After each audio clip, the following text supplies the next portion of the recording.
नमस्कार दोस्तों, चलिए जानते हैं हरियाणा की 50 फटाफट बड़ी खबरों को सिर्फ 10 मिनट में। लेकिन उससे पहले यह वीडियो आप किस जगह से देख रहे हैं हमें कमेंट में जरूर बताएं। हरियाणा में मौसम ने अचानक बड़ा असर दिखाया। आंधी, बारिश और ओलावृष्टि का अलर्ट जारी किया गया है। मौसम विभाग ने बताया कि कई जिलों में तेज हवाएं चल सकती हैं और तापमान करीब 9 डिग्री तक गिर गया है। किसानों को सतर्क रहने की सलाह दी गई है। फसलों पर नुकसान की आशंका बनी है। रोहतक के मोखरा गांव में जमीन विवाद ने खौफनाक मोड़ ले लिया। 4 बीघा जमीन को लेकर किसान की पीट कर हत्या कर दी गई। शव गोगापीर मंदिर के पास मिला। पुलिस ने जांच शुरू कर दी है और गांव में तनाव का माहौल है। लोग सुरक्षा व्यवस्था बढ़ाने की मांग कर रहे हैं, जिससे इलाके में दहशत फैल गई है। हरियाणा में पर्यटन और विरासत को बढ़ावा देने की बात करते हुए मंत्री डॉ. अरविंद शर्मा ने कहा कि हेरिटेज वॉक लोगों को इतिहास से जोड़ने का मजबूत माध्यम है। इससे सांस्कृतिक समझ बढ़ेगी और पर्यटन को भी बढ़ावा मिलेगा। सरकार इसे बड़े स्तर पर लागू करने की योजना पर काम कर रही है, जिससे रोजगार भी बढ़ेगा। इसमें इन प्रमुरिया वरबारी के पंचायत मंत्री कृष्ण लाल पंवार ने अधिकारियों को सख्त निर्देश दिए हैं कि पिछले 5 साल से अटके हुए बकाया भुगतान 15 दिन के भीतर जारी किए जाएं। इससे पंचायत स्तर पर रुकी हुई विकास योजनाओं को गति मिलने की उम्मीद है और ग्रामीण क्षेत्रों में कामकाज फिर से सक्रिय होगा। लोगों को राहत मिलने की संभावना है। हरियाणा पुलिस ने साइबर सुरक्षा को मजबूत करने के लिए अस्थायी तैनाती की योजना बनाई है, जिसमें इच्छुक पुलिसकर्मियों से सहमति ली जा रही है। इससे साइबर अपराधों पर तेजी से नियंत्रण पाने में मदद मिलेगी और डिजिटल जांच प्रणाली को और अधिक मजबूत किया जाएगा। सरकार इसे आधुनिक पुलिसिंग का हिस्सा मान रही है। रोहतक में एक दिल दहला देने वाली घटना सामने आई है, जहां पति ने अपनी प्रेमिका के साथ मिलकर पत्नी की गला घोंटकर हत्या कर दी। आरोपी वारदात के बाद बच्चों को भी साथ लेकर फरार हो गए। पुलिस ने मामला दर्ज कर जांच शुरू कर दी है। मामला पूरे क्षेत्र में सनसनी फैला रहा है। गुरुग्राम में एक डरावना हादसा हुआ जब चलती कार पर भारी लोहे का सरिया अचानक गिर गया। गनीमत रही कि उस सीट पर कोई नहीं बैठा था, वरना बड़ा नुकसान हो सकता था। पुलिस और स्थानीय प्रशासन ने मौके पर जांच शुरू कर दी है। इस घटना से इलाके में डर का माहौल बना हुआ है। हरियाणा विद्यालय शिक्षा बोर्ड ने बड़ा फैसला लेते हुए 13 और 14 जून को होने वाली हिटहेट परीक्षा को स्थगित कर दिया है। इससे हजारों अभ्यर्थियों को इंतजार करना होगा और नई तारीख जल्द घोषित किए जाने की संभावना है। इस निर्णय का असर तैयारी कर रहे छात्रों पर पड़ेगा और संशय की स्थिति बनी है।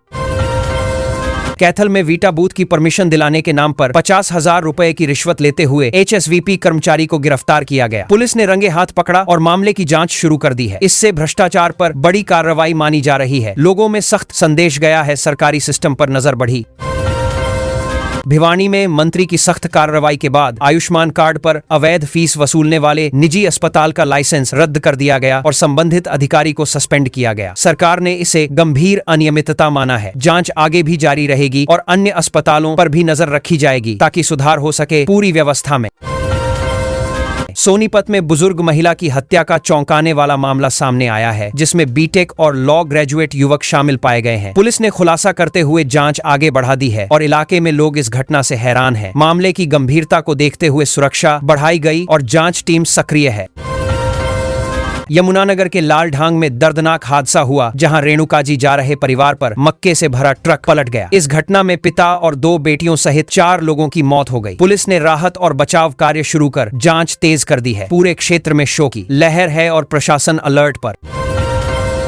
करनाल में तेज आंधी ने भारी तबाही मचाई। बिजली निगम को बड़ा नुकसान हुआ और 100 से अधिक बिजली के खंभे गिर गए। पूरे शहर में रात भर अंधेरा रहा और लोग परेशान रहे। प्रशासन ने मरम्मत कार्य शुरू कर दिया है। जल्द बिजली बहाली की उम्मीद जताई गई। लोगों को राहत मिलने की संभावना है।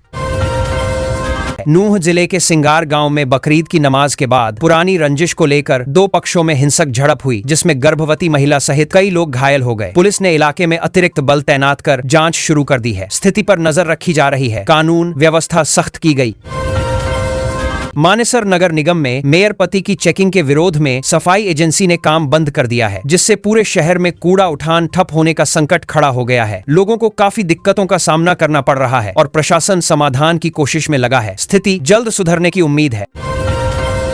गुरुग्राम में मेट्रो विस्तार को लेकर बड़ा फैसला हुआ है, जिसमें सेक्टर 5 से रेलवे स्टेशन तक मेट्रो लाइन को कैबिनेट से मंजूरी मिल गई है। इससे ट्रैफिक दबाव कम होने और यात्रियों को सुविधा मिलने की उम्मीद है। शहर के विकास में यह बड़ा कदम माना जा रहा है। लोगों में खुशी का माहौल है।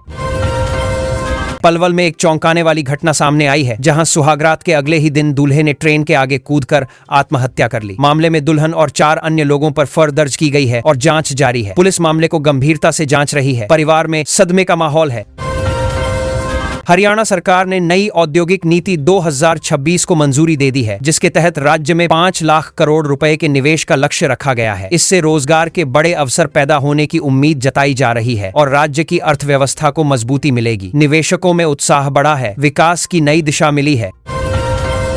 एनसीआर क्षेत्र में प्रदूषण कम करने के लिए सरकार अब इलेक्ट्रिक और सीएनजी वाहनों को बढ़ावा दे रही है, जिससे पर्यावरण सुधार और स्वच्छ हवा की दिशा में बड़ा कदम माना जा रहा है। लोगों को प्रदूषण से राहत मिलने की उम्मीद है। स्वास्थ्य पर सकारात्मक असर पड़ेगा। सरकारी प्रयास जारी रहेंगे और जागरूकता बढ़ेगी।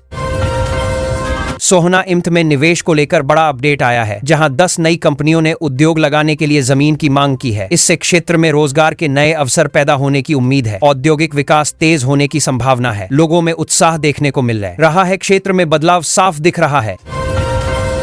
पानीपत के एक छोटे से गांव की लड़कियों ने खेल जगत में बड़ा कमाल कर दिखाया है, जहां उन्होंने वॉलीबॉल प्रतियोगिताओं में लगातार पदक जीतकर जिले का नाम रोशन किया। इन्हें लोग गोल्डन गर्ल्स कह रहे हैं और खेल विभाग ने इन्हें विशेष स्कॉलरशिप देने की घोषणा की है, जिससे उनकी प्रतिभा और निखर सके। करनाल में आयोजित एक अहम बैठक में बड़ा संदेश तब सामने आया जब कृषि मंत्री ने अधिकारियों को सख्त चेतावनी दी कि जनता के काम में लापरवाही बिल्कुल बर्दाश्त नहीं की जाएगी। बैठक में कई शिकायतों का मौके पर समाधान किया गया और जीरो टॉलरेंस नीति के तहत कार्रवाई की बात कही गई है। सख्त निर्देश दिए।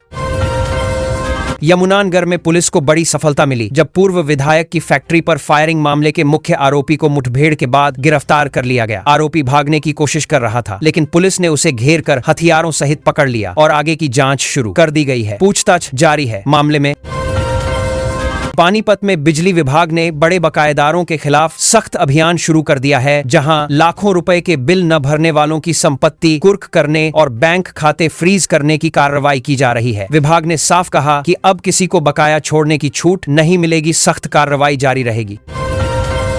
सिरसा और रेवाड़ी में मौसम ने अचानक करवट ली, जिससे तेज आंधी और ओलावृष्टि से किसानों की फसलें बुरी तरह प्रभावित हो गईं। खेतों में खड़ी सब्जियों और बागवानी को नुकसान हुआ है और किसान सरकार से मुआवजे की मांग कर रहे हैं, जबकि अधिकारी नुकसान का आकलन कर रहे हैं। रिपोर्ट तैयार की जा रही है।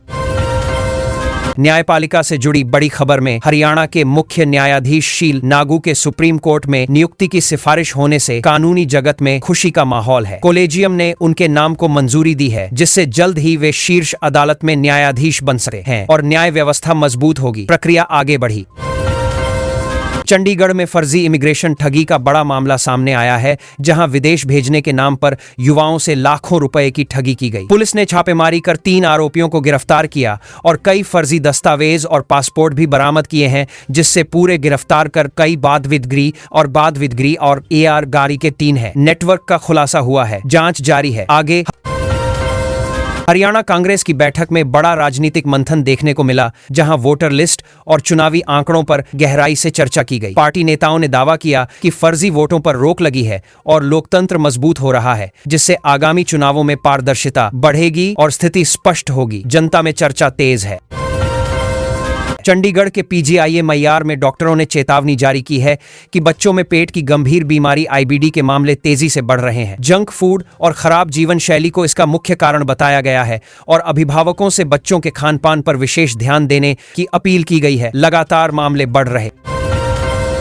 भिवानी में तड़के एक बड़ी वारदात सामने आई, जहां चोरों ने बैंक ऑफ बड़ौदा का ATM उखाड़कर मशीन ही ले भागे। घटना से इलाके में हड़कंप मच गया और पुलिस ने मौके पर पहुंचकर जांच शुरू कर दी है तथा CCTV फुटेज खंगाले जा रहे हैं। आरोपियों की तलाश तेज कर दी गई है।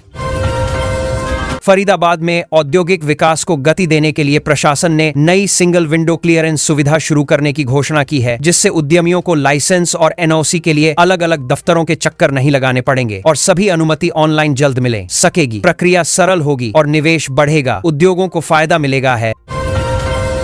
अंबाला छावनी रेलवे स्टेशन पर सुरक्षा को देखते हुए GRPA और RPF ने संयुक्त चेकिंग अभियान चलाया, जिसमें यात्रियों के सामान की जांच की गई और संदिग्ध वस्तुओं पर नजर रखी गई। डॉग स्क्वाड टीम ने भी पूरे स्टेशन पर तलाशी अभियान चलाया। यात्रियों से सतर्क रहने की अपील की गई है। सुरक्षा बढ़ाई गई। कुरुक्षेत्र विश्वविद्यालय में बड़ा शैक्षणिक बदलाव सामने आया है, जहां अंतर्राष्ट्रीय रिसर्च सेंटर की स्थापना को मंजूरी दी गई है। इसमें AI, नैनो टेक्नोलॉजी और स्पेस साइंस पर उच्च स्तरीय शोध होगा और विदेशी विश्वविद्यालयों के साथ समझौते किए जा रहे हैं, जिससे छात्रों को वैश्विक अवसर मिलेंगे। शिक्षा क्षेत्र में बड़ा कदम माना गया है। गुरुग्राम में नगर निगम की टीम ने अवैध निर्माणों के खिलाफ बड़ा अभियान चलाया, जहां पुलिस की मौजूदगी में कई दुकानों और झुग्गियों को ध्वस्त कर दिया गया। अधिकारियों ने कहा कि यह कार्रवाई लगातार जारी रहेगी और नियम तोड़ने वालों पर सख्त कदम उठाए जाएंगे। अतिक्रमण पर रोक लगाने की योजना है जारी। सोनीपत में कृषि विज्ञान केंद्र में किसानों के लिए ऑर्गेनिक फार्मिंग पर विशेष कार्यशाला आयोजित की गई, जिसमें वैज्ञानिकों ने रासायनिक खाद के नुकसान बताए और जैविक खेती के फायदे समझाए। सरकार ने घोषणा की कि जैविक खेती अपनाने वाले किसानों को प्रमाण पत्र और बाजार सुविधा दी जाएगी। उत्पादन बढ़ाने पर जोर दिया गया। रोहतक में युवाओं को नशे से दूर रखने के लिए जिला प्रशासन ने नई यूथ स्पोर्ट्स लीग शुरू की है, जिसमें कबड्डी, कुश्ती और एथलेटिक्स प्रतियोगिताएं कराई जाएंगी। इस पहल का उद्देश्य ग्रामीण प्रतिभाओं को आगे लाना और उन्हें स्वस्थ जीवन शैली की ओर प्रेरित करना है। नशा मुक्त अभियान को बल मिलेगा जारी रहेगा अभियान। हिसार एयरपोर्ट से घरेलू उड़ानों को लेकर बड़ी तैयारी चल रही है, जहां नए शेड्यूल के तहत दिल्ली, जयपुर, चंडीगढ़ और देहरादून के लिए उड़ानें शुरू करने की योजना है। एयरपोर्ट पर यात्रियों के लिए सुविधाएं अपग्रेड की जा रही हैं, जिससे हवाई यात्रा आसान और तेज हो सकेगी। यात्रियों को राहत मिलेगी जल्द है। कैथल में जल संरक्षण को लेकर नई योजना शुरू की गई है, जहां गिरते भूजल स्तर को रोकने के लिए बारिश के पानी को सहेजने और ड्रिप सिंचाई को बढ़ावा देने की तैयारी की जा रही है। सरकार ने किसानों को भारी सब्सिडी देने की घोषणा की है। जल संकट पर असर पड़ेगा जल्द। गुरुग्राम जिला कोर्ट में भीषण आग लगने से रिकॉर्ड रूम के कई महत्वपूर्ण दस्तावेज जलकर खाक हो गए हैं। प्रशासन ने मौके पर पहुंचकर जांच शुरू कर दी है और नुकसान का आकलन किया जा रहा है। फायर ब्रिगेड ने कड़ी मशक्कत से आग पर काबू पाया। जांच के कारणों की पड़ताल जारी है। सुरक्षा व्यवस्था पर सवाल उठे हैं।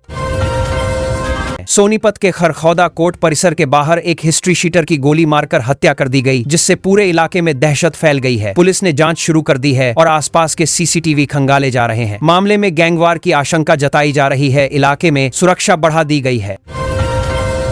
हरियाणा सरकार ने डेरा प्रमुख गुरमीत राम रहीम को 30 दिनों की पैरोल दी है, जिससे राजनीतिक और सामाजिक हलकों में चर्चा तेज हो गई है और कई तरह की प्रतिक्रियाएं सामने आ रही हैं। इस फैसले पर विभिन्न संगठनों की नजर बनी हुई है। कानूनी प्रक्रिया पर भी बहस शुरू हो गई है और राजनीतिक माहौल गर्म है। फरीदाबाद के निजी इंजीनियरिंग कॉलेज के हॉस्टल में एक बांग्लादेशी छात्र ने फंदा लगाकर आत्महत्या कर ली, जिससे कॉलेज परिसर में हड़कंप मच गया है और पुलिस जांच कर रही है। मामले में मानसिक तनाव की संभावना भी जताई जा रही है। परिवार को सूचना दे दी गई है और जांच जारी है। स्थिति स्पष्ट की जा रही है। सोनीपत में एक ही परिवार के 3 लोगों की ट्रिपल मर्डर की सनसनीखेज घटना सामने आई है, जिससे पूरे इलाके में दहशत फैल गई है और पुलिस जांच कर रही है। मामले में गहन जांच शुरू कर दी गई है और कई एंगल से पड़ताल की जा रही है। इलाके में तनाव और डर का माहौल है। हरियाणा में मौसम अचानक बदल गया, जिससे लोगों को बड़ा झटका लगा। मौसम विभाग ने 29 मई 2026 रेड अलर्ट जारी किया है, जिसमें भारी बारिश, तेज आंधी और बिजली गिरने की चेतावनी दी गई है। पश्चिमी विक्षोभ सक्रिय होने से अगले 48 घंटों में तापमान तेजी से गिरेगा और गर्मी से राहत मिलेगी। सतर्क रहने की अपील की गई। हरियाणा की राजनीति में आज बड़ा बदलाव देखने को मिला, जब बीजेपी ने प्रदेश संगठन में नई नियुक्ति कर दी। पानीपत की रेडियोलॉजिस्ट डॉ. अर्चना गुप्ता को प्रदेश अध्यक्ष बनाया गया है। करीब 43 साल बाद किसी महिला को यह जिम्मेदारी मिली है। पार्टी में इसे बड़ा बदलाव माना जा रहा है, जिससे महिलाओं की भागीदारी बढ़ने की उम्मीद जताई जा रही। हरियाणा में प्रदूषण कम करने की दिशा में बड़ा कदम सामने आया, जब सरकार ने 80 नई इलेक्ट्रिक बसें सड़कों पर उतार दी। मुख्यमंत्री नायब सिंह सैनी ने पानीपत में इन्हें हरी झंडी दिखाई। ये बसें आधुनिक सुविधाओं से लैस हैं और कई शहरों में चलेंगी सैनी, जिससे परिवहन व्यवस्था बेहतर होगी और प्रदूषण घटाने में मदद मिलेगी। हरियाणा और उत्तराखंड के बीच सोशल मीडिया से शुरू हुआ विवाद अब बड़ा सामाजिक तनाव बनता दिख रहा है, जिससे दोनों राज्यों में माहौल संवेदनशील हो गया है। ऋषिकेश की घटना के बाद गाड़ियों को रोकने और विरोध की खबरें आईं। दोनों राज्य सरकारें स्थिति संभालने में जुटी हैं और लोगों से शांति बनाए रखने की अपील की गई। हरियाणा के रेल इतिहास में बड़ा बदलाव तब देखने को मिला, जब जींद से सोनीपत के बीच देश की पहली हाइड्रोजन ट्रेन को मंजूरी मिल गई है। इसे बड़ी उपलब्धि कहा। पंचकूला के विकास को लेकर बड़ा संदेश तब सामने आया जब मुख्यमंत्री ने स्पष्ट कहा कि शहर के विकास के लिए बजट की कोई कमी नहीं होगी। बैठक में अधिकारियों को निर्देश दिए गए कि सड़कें, ड्रेनेज और पार्कों का काम तेजी से पूरा किया जाए ताकि शहर को आधुनिक बनाया जा सके और लोगों को बेहतर सुविधाएं मिल सकें। नूह में एक बैठक के दौरान बड़ा सामाजिक संदेश सामने आया जब मुस्लिम समाज के कुछ प्रबुद्ध लोगों ने गाय को राष्ट्रीय पशु घोषित करने की मांग रखी। बैठक में गोवंश संरक्षण और भाईचारे पर जोर दिया गया। लोगों ने कहा कि सभी समुदाय मिलकर शांति और सद्भाव बनाए रखें जिससे समाज में सकारात्मक माहौल बना रहे।